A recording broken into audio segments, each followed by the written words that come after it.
नमस्कार, स्वराज एक्सप्रेस देख रहे हैं आप। मैं हूं आकांक्षा ठाकुर आपके साथ। खबरों की शुरुआत करेंगे सुर्खियों के साथ। गरीब कल्याण योजना का नवंबर तक विस्तार, कुल 1.5 लाख करोड़ का होगा खर्चा। One nation one ration card योजना का ऐलान। पीएम मोदी पर राहुल गांधी का शायराना हमला, इधर उधर की बात ना कर, ये बता काफिला क्यों लूटा। दूसरे विपक्षी दलों ने उठाए सवाल।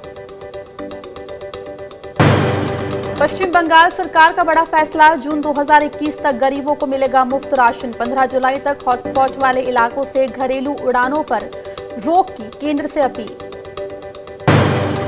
रोजगार के मुद्दे पर प्रियंका गांधी का योगी सरकार पर निशाना, काम नहीं होने की वजह से लौट रहे हैं मजदूर, विज्ञापनों से नहीं छुपाई जा सकती सच्चाई।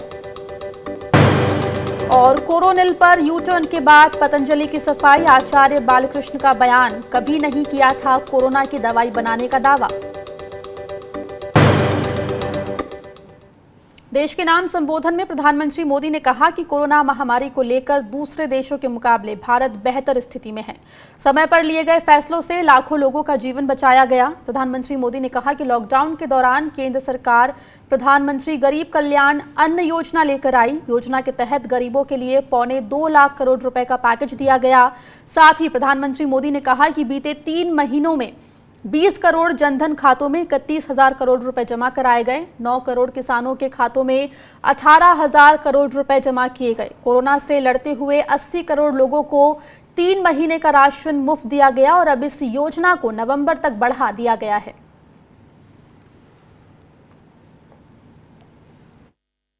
प्रधानमंत्री गरीब कल्याण योजना लेकर आई। इस योजना के तहत गरीबों के लिए 2.25 लाख करोड़ रुपए का पैकेज दिया गया। साथियों, बीते 3 महीनों में 20 करोड़ गरीब परिवारों के जनधन खातों में सीधे 31,000 करोड़ रुपया जमा करवाए गए हैं। इस दौरान 9 करोड़ से अधिक किसानों के बैंक खातों में 18,000 करोड़ रुपए जमा हुए हैं। देश के नाम संबोधन में प्रधानमंत्री मोदी ने यह भी कहा कि प्रधानमंत्री गरीब कल्याण अन्न योजना नवंबर तक लागू रहेगी। नवंबर तक देश के 80 करोड़ लोगों को इसी तरह मुफ्त राशन मिलेगा। प्रधानमंत्री मोदी ने कहा कि नवंबर तक इसी तरह हर महीने परिवार के हर सदस्य को 5 किलो गेहूं या चावल मुफ्त दिया जाएगा। हर परिवार को हर महीने 1 किलो चना भी मुफ्त मिलेगा। आपको बता दें कि दिवाली और छठ पूजा का पर्व नवंबर में होगा। अक्टूबर नवंबर में बिहार में विधानसभा चुनाव भी कराए जा सकते हैं।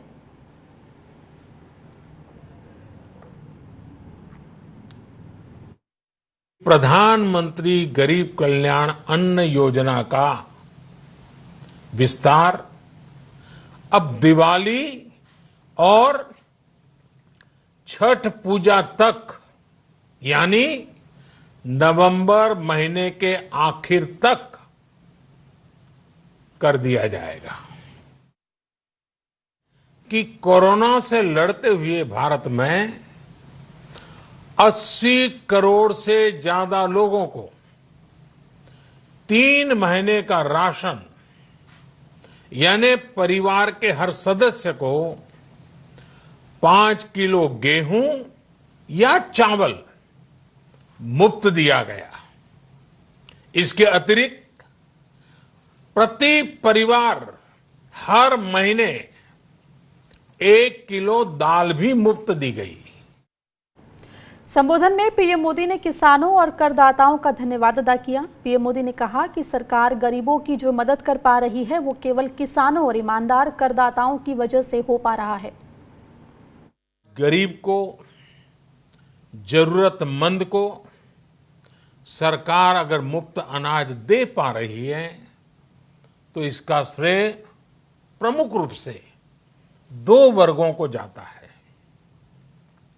पहला, हमारे देश के मेहनती किसान, हमारे अन्नदाता, और दूसरा हमारे देश के ईमानदार टैक्स पेयर।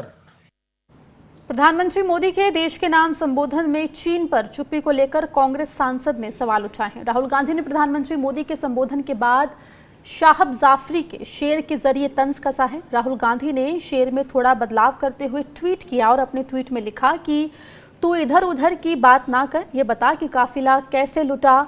मुझे रहजनों से गिला तो है पर तेरी रहबरी का सवाल है। आपको बता दें कि प्रधानमंत्री मोदी के संबोधन से पहले भी राहुल गांधी ने ट्वीट कर पूछा था कि मोदी जी, देश को बताइए चीन की फौज को हिंदुस्तान से आप कब निकालेंगे और कैसे। कांग्रेस ने ट्विटर हैंडल के जरिए भी निशाना साधते हुए कहा कि चीन की आलोचना करने वाली बात भूल जाएं। प्रधानमंत्री अपने राष्ट्रीय संबोधन में इसका जिक्र करने से भी डरते हैं। कांग्रेस ने यह भी कहा कि प्रधानमंत्री मोदी का संबोधन कोई सरकारी अधिसूचना हो सकती थी।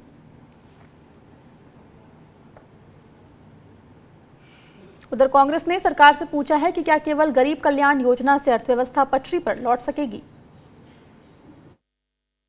क्या केवल इससे हमारी अर्थव्यवस्था पटरी पर आ जाएगी? प्रश्न ये है कि क्या केवल इससे हमारी अर्थव्यवस्था में नई मांग का सृजन हो पाएगा? क्या केवल इससे हमारी मैन्युफैक्चरिंग और सर्विस सेक्टर की ग्रोथ पूर्व की स्थिति में आ पाएगी? उसका उत्तर है नहीं। मुझे उम्मीद है कि जिस तरह प्रधानमंत्री जी ने हमारी मुफ्त राशन देने की बात को स्वीकार किया है, उसी तरह हमारी डायरेक्ट कैश ट्रांसफर की बात, हमारे मध्यम आय वर्गीय लोगों के लिए पे चेक प्रोटेक्शन की बात को भी स्वीकार करेंगे और इस कठिन समय में लोगों को राहत पहुंचाने का जल्द घोषणा करेंगे। अनाज आपके गोडाउनों में भरा हुआ है। एफसीआई के गोडाउन लबालब है अनाज से। हमारे किसानों की मेहनत और उनके श्रम का नतीजा है कि अन्न की कोई कमी नहीं है देश में। लेकिन दो चीजें साफ होती हैं प्रधानमंत्री के वक्तव्य से। एक, उन्होंने आज देश को बता दिया है कि इस महामारी, इस आर्थिक मंदी का प्रभाव अभी लंबा चलना है। नवंबर तक तो उन्होंने एडमिट कर लिया है, उन्होंने ये स्वीकार कर लिया कि नवंबर तक तो दिक्कतें रहने वाली हैं। और दूसरा, उन्होंने आज देश के सामने ये भी खुलासा कर दिया कि उनके दिमाग में बिहार चुनाव के अलावा कुछ रहने वाला नहीं है। छठ हम सब लोग मनाते हैं, बिहार की बातें होनी भी चाहिए, लेकिन जिस तरह से बार बार बिहार का रेफरेंस कर रहे थे, उनके दिमाग में बिहार का चुनाव है। तो ये बड़े दो इन्फ्लुएंस हैं। वहीं पीएम मोदी ने संबोधन में गरीब कल्याण योजना के विस्तार की जानकारी दी, लेकिन विपक्ष का आरोप है कि इससे देश की उम्मीदें पूरी नहीं हुई। कोरोना जो है बड़ी तेजी से फैल रहा है और अगर प्रधानमंत्री जी अगर ये बात कह रहे हैं तो हम चाहेंगे कि ये बात जो है अपने सहयोगी दल के लोगों को, जो राज्य में मुख्यमंत्री हैं, बिहार जैसा राज्य जहां बीजेपी के समर्थन से नीतीश कुमार जी मुख्यमंत्री हैं, उनको पहले बताना चाहिए। यहाँ प्रशासन नाम की कोई चीज़ नहीं है, कोई भी गाइडलाइंस का पालन नहीं किया जा रहा। वहीं आम आदमी पार्टी के नेता और केजरीवाल सरकार में मंत्री गोपाल राय ने भी बीजेपी पर करारा वार किया है। केंद्र सरकार को इस दिशा में भी सोचने की ज़रूरत है कि देश के अंदर जो बड़ी तादाद में लोग आज कारोबार जिनका छिन गया, उनके व्यवस्था के साथ साथ उनके लिए कुछ आर्थिक व्यवस्था करने की ज़रूरत है। वहीं विपक्ष के आरोपों पर मोदी सरकार के मंत्रियों ने पलटवार किया है। किसी भी दुनिया के देश में ऐसी योजना नहीं है, इतनी बड़ी खाद्य सुरक्षा योजना नहीं है। और 80 करोड़ लोगों को, हर एक को 5 महीने में 25 किलो अनाज मुफ्त देना, इससे उसकी भूख में कभी नहीं रहेगा, ये निश्चित हुआ। उसे खाद्य की सुरक्षा की है और वो मुफ्त दे रहे। प्रधानमंत्री जी की आज की घोषणा ये गरीब कल्याण का उनके संकल्प को और आगे मजबूत करने वाला घोषणा है। अगले 5 महीने तक जो है ये योजना का लाभ 81 करोड़ जो राशनधारी हैं या लाभार्थी हैं उनको मिलेगा, है ना। ये किसी को नहीं था उम्मीद। तो इसलिए देशवासियों की तरफ से, गरीबों की तरफ से बहुत बहुत बधाई देते हैं। वहीं बीजेपी के सहयोगी दल भी गरीब कल्याण योजना के विस्तार से गदगद नजर आ रहे हैं। प्रधानमंत्री द्वारा पूर्व घोषित योजना का ये एक्सटेंशन है। इसमें 20 करोड़ परिवारों को आने वाले नवंबर तक मुफ्त राशन की व्यवस्था है। 5 किलो चावल या गेहूं आटा मिलेगा। हम प्रधानमंत्री के इस कदम का जोरदार तरीके से स्वागत करते हैं। पीएम मोदी ने गरीबों को निःशुल्क राशन देने की योजना नवंबर 2020 तक बढ़ाने का ऐलान किया है। वहीं एक कदम और आगे बढ़ते हुए पश्चिम बंगाल की मुख्यमंत्री ममता बनर्जी ने सूबे में गरीबों के लिए निःशुल्क राशन देने की योजना को जून 2021 तक बढ़ाने का ऐलान किया है। प्रधानमंत्री नरेंद्र मोदी के संबोधन के कुछ ही देर बाद ममता बनर्जी ने भी एक प्रेस कॉन्फ्रेंस कर कहा कि मैं गरीबों को फ्री राशन देने वाली योजना को जून 2021 तक बढ़ा रही हूं। ममता बनर्जी ने केंद्र सरकार से मांग की है कि वो पूरे देश में सभी लोगों को निःशुल्क राशन मुहैया कराए।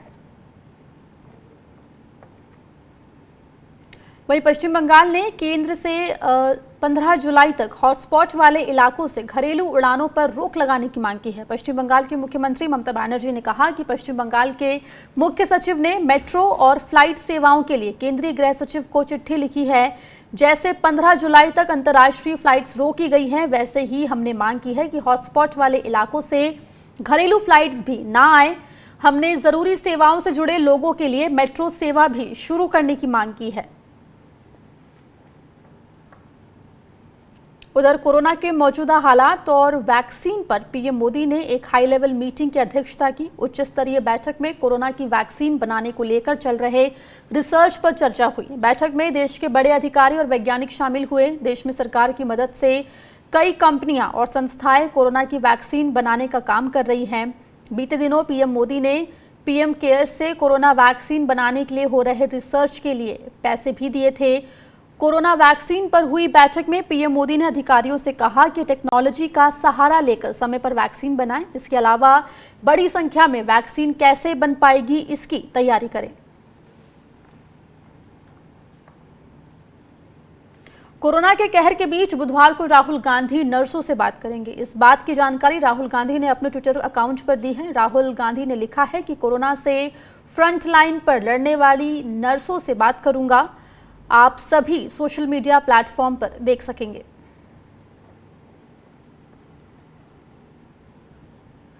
वक्त एक छोटे से ब्रेक का है, फौरन लौट रहे हैं।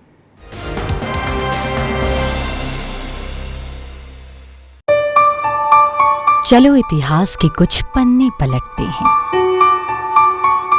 चलो उस दौर में कुछ दूर चलते हैं। हो बात ग्वालियर की या हो कहानी मुमताज की, बेगम नवाब की झलकियां या हो बात काले ताज की, हर तरफ पसरा यहाँ इतिहास है। यूं ही नहीं कहते सभी, मध्य प्रदेश तो कुछ खास है। वक्त के निशान।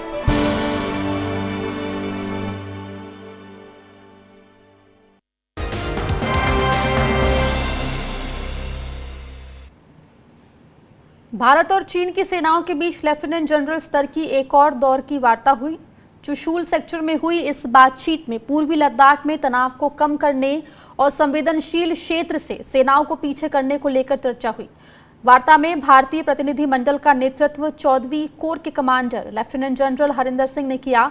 इससे पहले भी भारत और चीन के बीच 2 दौर की वार्ता हो चुकी है। भारत पहले हुई वार्ताओं में चीन से यथास्थिति बहाल करने, गलवान घाटी, पेंगोंगत्सो झील और अन्य क्षेत्रों से चीनी सैनिकों की वापसी की मांग कर चुका है। पहली 2 बैठकें मोल्जो में LAC पर चीन की तरफ हुई थी। हालांकि पहले हुई दोनों बैठकें बेनतीजा रही थी।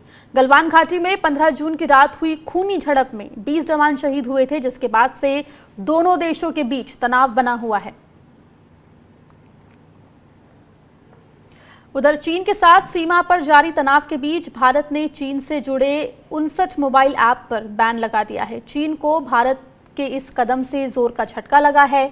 इस मामले में चीन की प्रतिक्रिया आई है। चीन के विदेश मंत्रालय के प्रवक्ता झाओ लिनजियान ने कहा है कि चीन भारत के इस कदम से बेहद चिंतित है और स्थिति को वेरीफाई यानी पुष्टि इसकी कर रहा है। झाओ लिनजियान ने कहा कि चीन की सरकार ने हमेशा अपनी सभी कारोबारी कंपनियों से अंतर्राष्ट्रीय और स्थानीय कानूनों का पालन करने के लिए कहा है। चीन के विदेश मंत्रालय के प्रवक्ता झाओ लिनजियान ने यह भी कहा कि चीन समेत सभी विदेशी निवेशकों के हितों की रक्षा करना भारत सरकार की जिम्मेदारी है। आपको बता दें कि भारत ने TikTok, UC browser, WeChat, CamScanner समेत चीन के 59 ऐप बैन कर दिए हैं। सरकार का कहना है कि इन चीनी ऐप्स की वजह से देश की संप्रभुता, अखंडता और सुरक्षा को खतरा पैदा हो गया था। आगे बढ़ेंगे खबरों में। कांग्रेस महासचिव प्रियंका गांधी ने रोजगार के मुद्दे पर यूपी की योगी सरकार को घेरा है। उन्होंने कहा कि यूपी में भयंकर बेरोजगारी को ढकने की कोशिश की जा रही है, लेकिन जमीनी सच्चाई को विज्ञापन से कब तक छुपाया जा सकता है। प्रियंका गांधी ने ट्वीट कर कहा कि रोजगार को लेकर अभी यूपी सरकार के आयोजन में खूब घोषणाएं हुई, लेकिन उसकी असलियत खुद आप श्रमिकों से सुन लीजिए। यूपी में कोई काम नहीं है, इसलिए सबको फिर वापस जाना पड़ रहा है। आंकड़ों के अनुसार यूपी से लगभग 1.5 लाख लोग तो अभी मुंबई वापस जा चुके हैं। यूपी सरकार ने एक आयोजन के जरिए यूपी में फैली भयंकर बेरोजगारी को ढकने की कोशिश की, लेकिन जमीनी सच्चाई को विज्ञापनों से कब तक छुपाया जा सकता है। उधर कांग्रेस नेता शाहनवाज आलम की गिरफ्तारी के विरोध में पार्टी के कार्यकर्ता और नेता लखनऊ में सड़क पर उतरे। हजरतगंज पुलिस ने सोमवार देर रात सीए और एनआरसी के विरोध में बीते साल लखनऊ में हुए हिंसक प्रदर्शन के मामले में शाहनवाज आलम को गिरफ्तार किया था। उत्तर प्रदेश कांग्रेस के अध्यक्ष अजय कुमार लल्लू और कांग्रेस विधायक दल की नेता आराधना मिश्रा के नेतृत्व में कांग्रेस कार्यकर्ताओं ने शाहनवाज आलम की गिरफ्तारी के विरोध में प्रदर्शन किया। प्रदर्शन के दौरान पुलिस ने अजय कुमार लल्लू और आराधना मिश्रा को हिरासत में ले लिया। हजरतगंज थाने के बाहर हुए इस प्रदर्शन के दौरान हंगामा भी हुआ। पुलिस ने प्रदर्शनकारियों को काबू करने के लिए हल्का बल प्रयोग भी किया।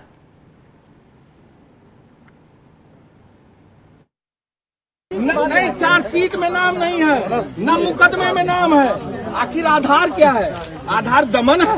क्या हम नौजवानों की आवाज उठा रहे गलत कर रहे हैं? क्या मजदूरों की आवाज उठा रहे गलत कर रहे हैं? क्या किसानों की आवाज उठा रहे गलत कर रहे हैं? आप हमें दबा देंगे, कुचल देंगे, आप मुकदमा लिख कर जेल भेज देंगे। आपके पास कलम में ताकत है तो आप किसी को फंसा देंगे। लाठी से नहीं चलेगा, गोली से नहीं। चलाइए लाठी, हम जल्दी। उधर मध्य प्रदेश में कांग्रेस ने काला दिवस मनाया और सरकार गिरने के 100 दिन होने पर बीजेपी पर लोकतंत्र की हत्या का आरोप लगाया। कांग्रेस ने बीजेपी नेताओं पर विधायकों की खरीद फरोख्त करने का आरोप लगाया और कहा कि बीजेपी की नैतिकता, चाल चरित्र 100 दिन के भीतर देखने को मिल गया, जिसके चलते शिवराज मंत्रिमंडल का विस्तार नहीं कर पा रहे हैं।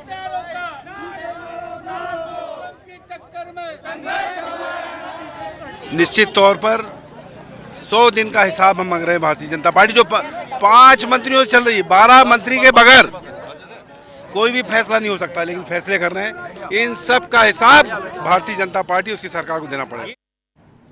एक हफ्ता पहले कोरोना की आयुर्वेदिक दवा बना लेने का दावा करने वाले योग गुरु स्वामी रामदेव और उनकी कंपनी पतंजलि ने अब यू टर्न ले लिया है। अपनी बनाई कोरोनिल दवा को लेकर रामदेव की कंपनी ने ये यू टर्न कानूनी कार्रवाई से बचने के लिए लिया है।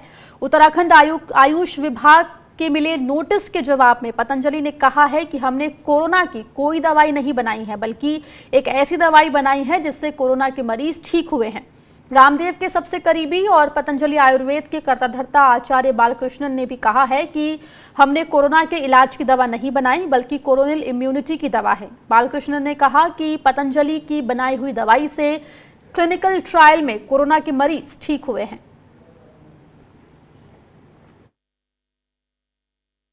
ये एक सुनियोजित भ्रम और षड्यंत्र की बू आती है, जिस तरह का वातावरण तैयार करने का प्रयास किया गया। वस्तुतः पतंजलि ने कभी भी जो औषधियाँ बनाई है, कोरोनिल है, स्वासारी वटी है, अणु तेल है, और जो कोरोनिल के अंदर में गिलोय, तुलसी और अश्वगंधा का एक्सट्रैक्ट का सम्मिश्रण है, इंग्रेडिएंट भी क्लियर है और उसके अंदर क्लेम भी क्लियर है, लाइसेंस भी क्लियर है।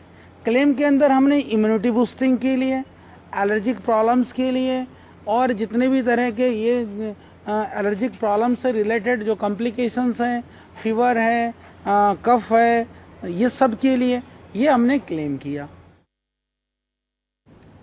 आइए अब आपको सुनाते हैं कि 23 जून को स्वामी रामदेव ने कोरोना की दवा को लेकर क्या दावा किया था।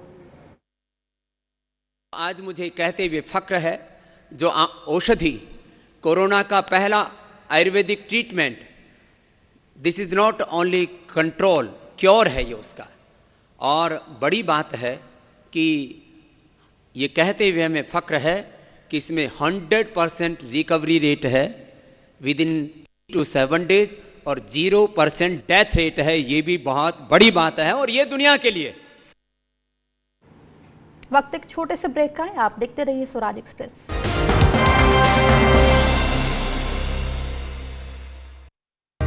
सपने सच तब होंगे जब आप सपने दिखना शुरू करेंगे। ये शब्द हैं उस शख्सियत के जिसके सपनों ने दी इस देश को एक नई उड़ान, डॉक्टर APJ अब्दुल कलाम। और ऐसे ही हर स्टूडेंट के सपने पूरे करेंगे हम, under best guidance of expert faculty team. Admission open in science and technology, humanities, social science, arts and sports. Doctor APJ Abdul Kalam university, Indore. For the details, contact 1800-300-26072। Stream कोई भी हो, बेस्ट करियर ऑप्शन के लिए है Bhabha university. Best faculty, world class infrastructure, scholarships, hightech labs, 27 acre of lush green campus, hostel facility, admissions open for engineering, pharmacy, dental, computer application, management and agriculture. Bhabha university at Hoshangabad road, Bhopal. Call 9165025500।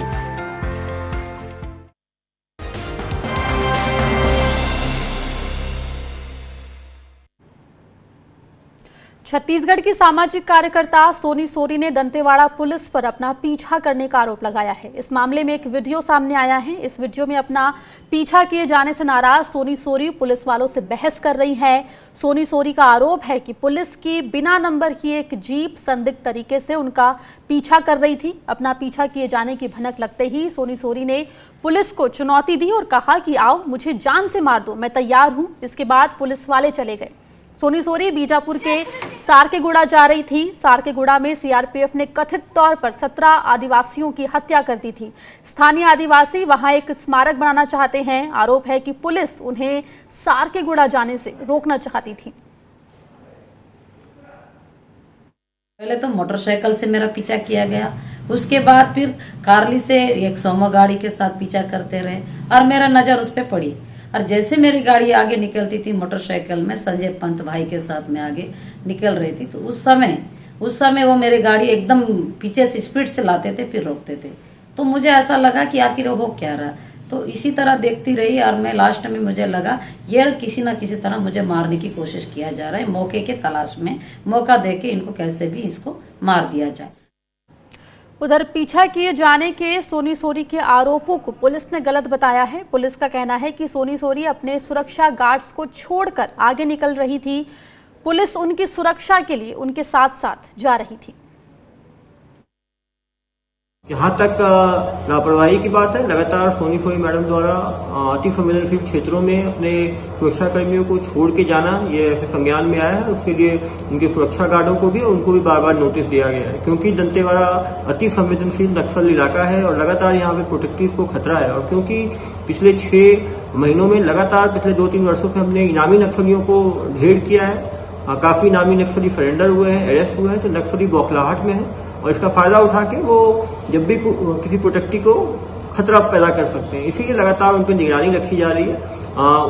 उनको जीवन को नुकसान पहुंचाने की कहीं बात ही नहीं आती। छत्तीसगढ़ पुलिस, दंतेवाड़ा पुलिस उनकी सुरक्षा के लिए कटिबद्ध है।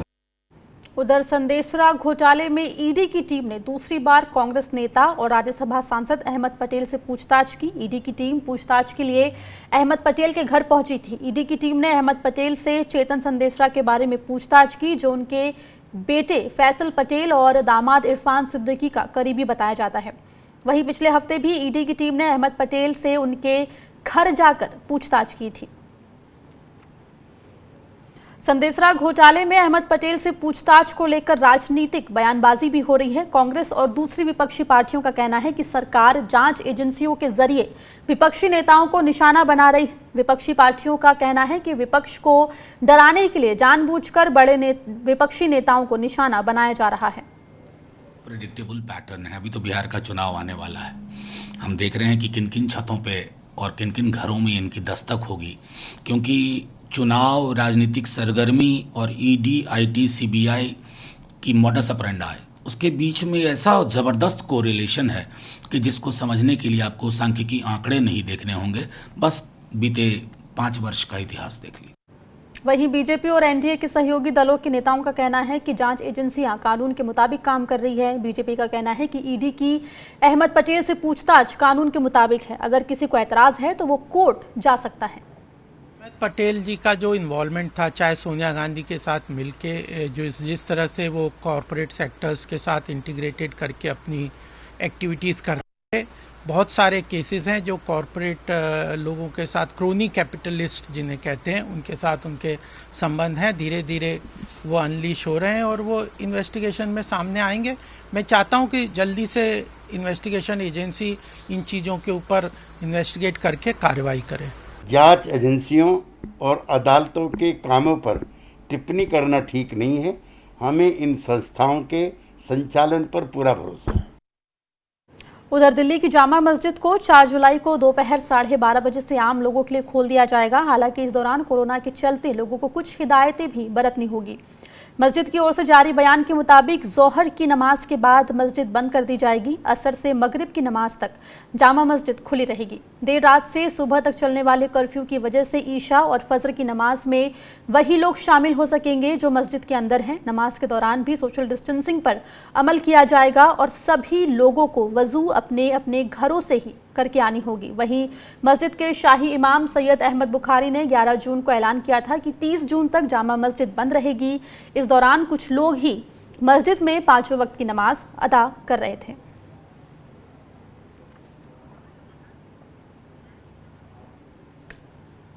इस बुलेटिन में फिलहाल इतना ही। आप देश और दुनिया की हर छोटी बड़ी खबर के लिए देखते रहिए स्वराज एक्सप्रेस।